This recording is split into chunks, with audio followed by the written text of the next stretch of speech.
So this is going to be the first game in a series of Team League games that I play with a few friends every weekend or so.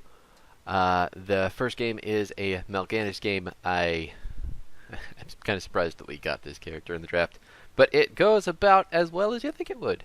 So if you are noticing anything in these games, feel free to let me know. Feel free to call it out.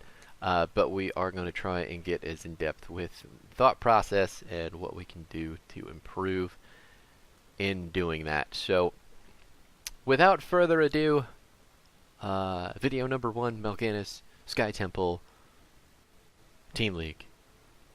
Let's go. Alright, dudes, I have run out of things to do on the roll side of stuff, so I am going to start putting up these Team League replays. I think that there are a couple of these games that are very, very much competitive, so I do want to break them down a bit and hopefully teach, learn, whatever, do a couple things, you know.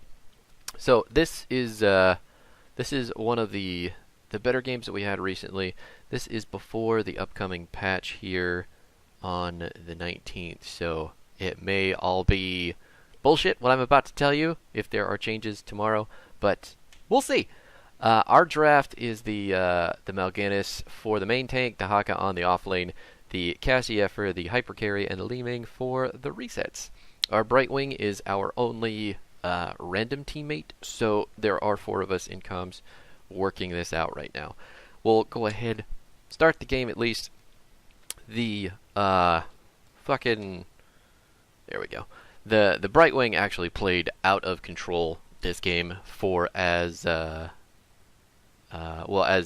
being the guy not in comms with us. So I was actually really happy with the way that went, because that's not usually a thing that happens in Team League.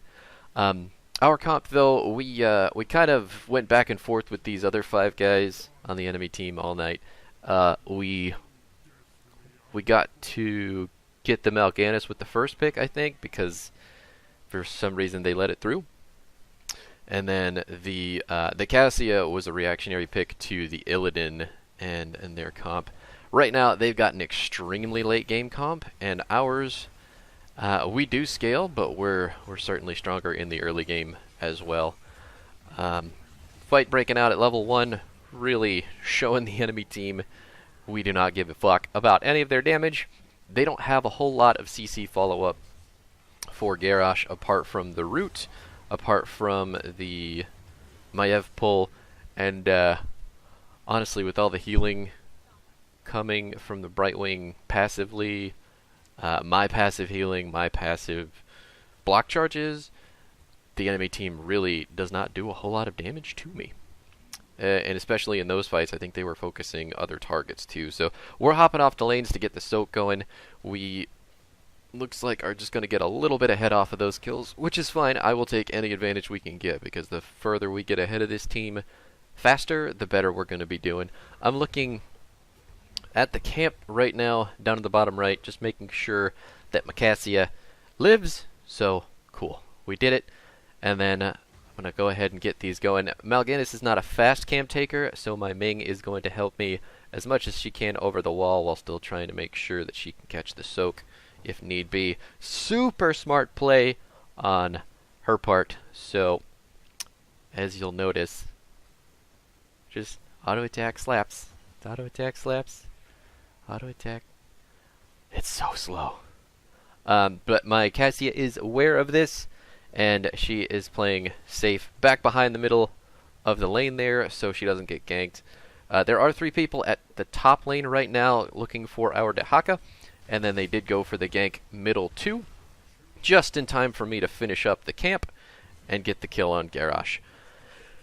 That sleep is pretty obnoxiously fucking good. So we got our Giants pushing in now. I took Wing Guard at level 1 for the Illidan, specifically because I thought maybe eventually he was going to be a problem. It does. I don't think he does ever become a problem, to be honest. And then the rest of our build is going to be kind of based on just normal talent picks for Malganis, because he's OP right now well, I don't know about OP. He's very strong right now. But we'll get more into that as the game progresses. I took the Fueled by Torment at level 4. Look, right now we have 5 block charges. 5 of them. That's insane. Oh boy. Yeah, let me get...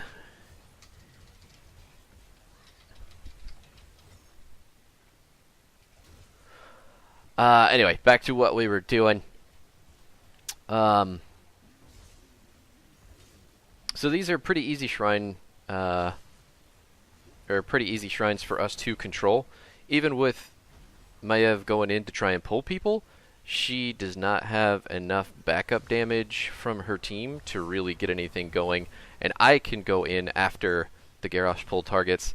We're going to lose our Brightwing. We may actually lose our Cassia here too. So the enemy team is 5 people middle.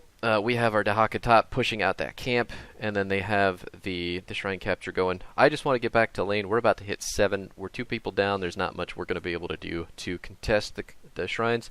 We got as much as we could from them, and our giants did do some pretty substantial damage to the bottom lane. Still got 5 block charges. Like, how fucking nuts is that? That's crazy to me. Anyway, they're just like it's Malganis, guys. Like, what do you think's gonna happen? Malganis is just inherently difficult to gank because he has the sleep. He has so much armor on his W, and he has the Q that acts as a CC and a dash. So, ta-da! Like, how the fuck are you ever gonna kill him? The only thing that you'll have to make sure of when you're playing this hero is that you are going in with your team rather than by yourself, because he can be annoying on his own, but he cannot do anything beyond that. Yeah, he's going to die really fast to crowd control and focus from the enemy team if he's ever split off from his own team. We're getting the top camp right now to push up against Asmo and his push, and then for the eventual bottom temple, I wanted to get the giants, but I saw Ming potentially in trouble, and then the bottom lane's going unsoaked at the moment. So we're just going to catch this. Brightwing is going to do her duty, and then push with it with the Dahaka. That's 2 globals that we have up top on a map that benefits so insanely hard from globals. The enemy team doesn't have any, and it looks like Asmodan went for Gluttony on top of everything else. So he's not getting super easy stacks this game, mainly because we only really group up when there is a temple. Dahaka and Brightwing in some trouble over on the watchtower. That's no biggie. Looks like he's still going for it. I'm going to be checking the map for my globals. We're in comms right now, saying just stay up top. We're going to be able to get the shrine. We have 10. We'll call for the dive from, or the Z from Dahaka if the fight does break out. Here, I think we do make a bit of a misplay. I think at some point we have our squishies on the temple, when it should probably be me. I'm getting really aggressive at this stage. Like, look how far up I am from my team. Called for the dig. We're going to try to get some resets for our Ming, get everything going with our 10 advantage, and then back on the shrine.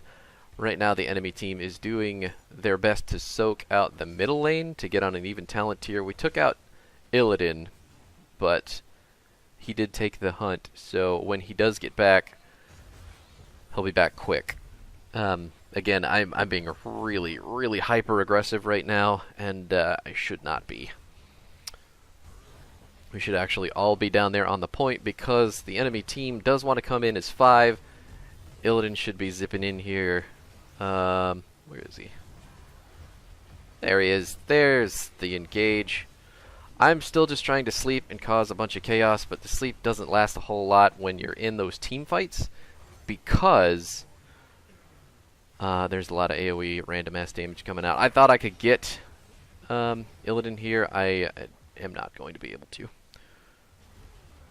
Just trying to get my ass out of here. We did live. Those wing guard stacks really, really, really doing well for us.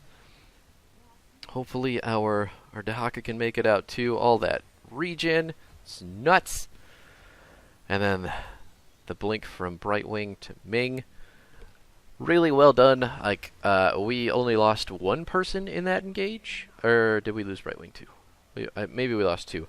But we did make a really, really good recovery with the heroes that could have died. Mainly me, Ming, and Dahaka. We made it out of there impeccably. So, the enemy team right now, they are not too far down in soak.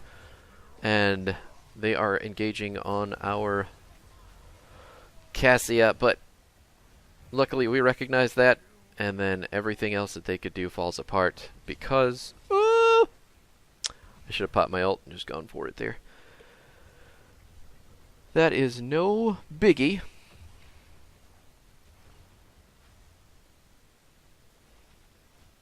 That bottom fort is a just a hair away from death. I don't want to get pulled, but Maiev went to bed and then exploded. Now our Ming, who has very little mana, but she is putting the resets on her back. Still got our Dahaka soaking in the top lane. Nice and fucking easy. It's 13-12 right now, so we have every ability to push up on whatever we want. The enemy team is half a level down, and they have Maiev dead for at least a little while, who's going to be tough to come back. We should be looking for a fight here, but at the same time, Brightwing looks to be running off to get the Night Camp. We're pushing bottom, and I believe that our Ming probably has mana. Oh no, she did get mana. Okay. Everything's golden. Now we're going to be looking at the Giants, and the objective here. We know where four of the enemy team is right now. So there was just two on the watchtower. There is Illidan top and Garrosh bottom, and then there's Maiev. I don't know what she's doing out by herself. Illidan can help at any point, but they don't know that we are on any of those lanes. Garrosh is going to have to walk up, and then I want this engage. Ooh, the sleep! Yeah. Just going to go ahead and pop my ult, kill the fort. Make sure that I don't take any unnecessary damage. We have the numbers right now, so we can keep going in, but we're going to opt to take the temple instead. The top lane is pushing. I believe I want my Dahaka to go up here. He's just going to walk up once it crashes against the wall, I believe. So no rush on that one. We're going to get the double temples here. Knock some stuff down, get on the keep walls. The enemy team can push up at the bottom temple here. Looks like they're going to be a little bit hesitant because we're about to hit 16. We have our double globals ready at any given moment. Oh, there's that. Put him to sleep. Oh my god, I got tossed while I was channeling the sleep. And I got rooted in the middle of the sleep. Go me. Usually what you want to do with Malganis is pick blind as a bat and just hope that you hit things. I went backwards. I just made a guess and hoped that they would be there. And we got back. We got right back into position. So,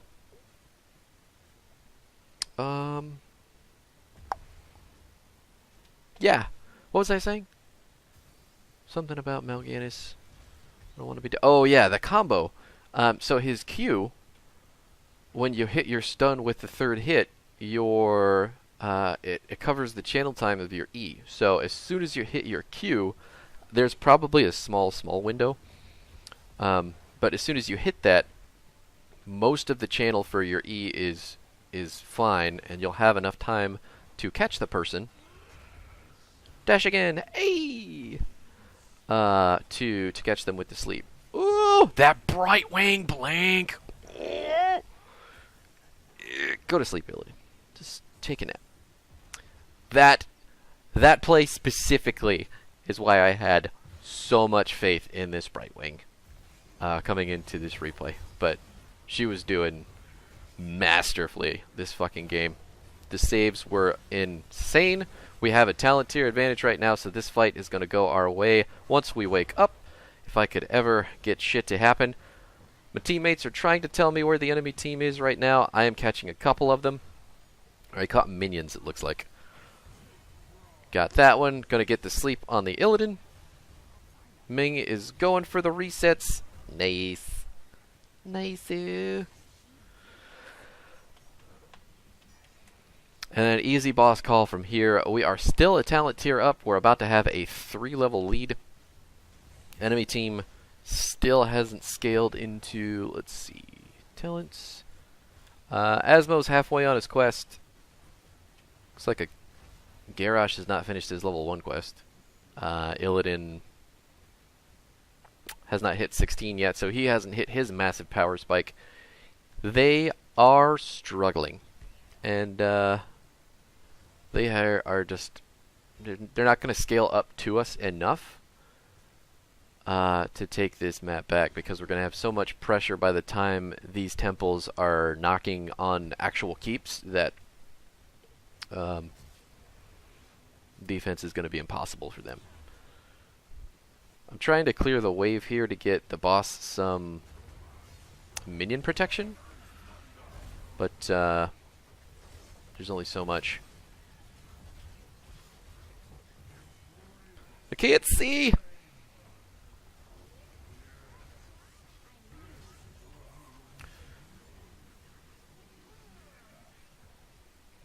I don't recommend using your Carrion Swarm as a damage dealing ability. I don't think it is good for that necessarily, but I mean it does deal damage. So if there is a person with like 3 ticks of a health bar left, go for it.